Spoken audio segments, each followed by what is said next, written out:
Assalomu alaykum barchaga. Bir amallab inkubatorga tuxumlarni joylashtirib oldik.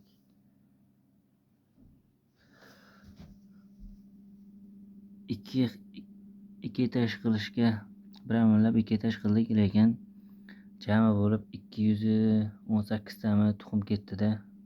Men 100 tadan sig'adi deb o'ylagandim har bir etajga. Pastki etajga 115 ta sig'di. Bunga hozircha 103 ta sig'di.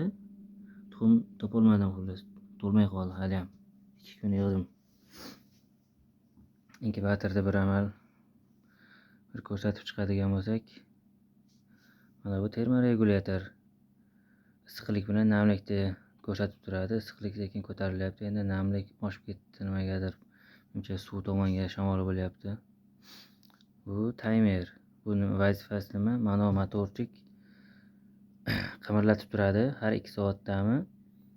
Buni vazifasi har 2 soatda bunga tok o'tkazadi-da, buni ishlatib turadi. Bo'lmasa bu doimiy aylanib turaveradi. Har 2 soatda yarim sikli 12 sekund buni bilmadim.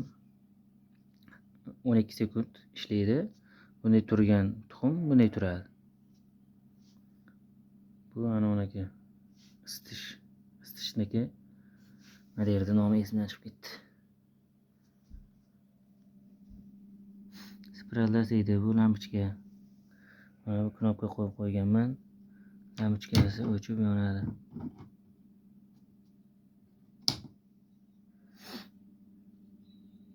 Xudo xohlasa endi ko'ramiz necha foiz ochadi. Hamma tuxumlarga yozib qo'yganman. Kimdan nechta oldim.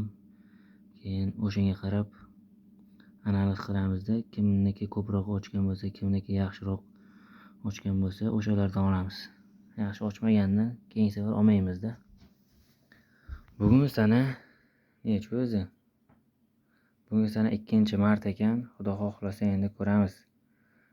Necha foiz va nechta ochadi 218 tadan.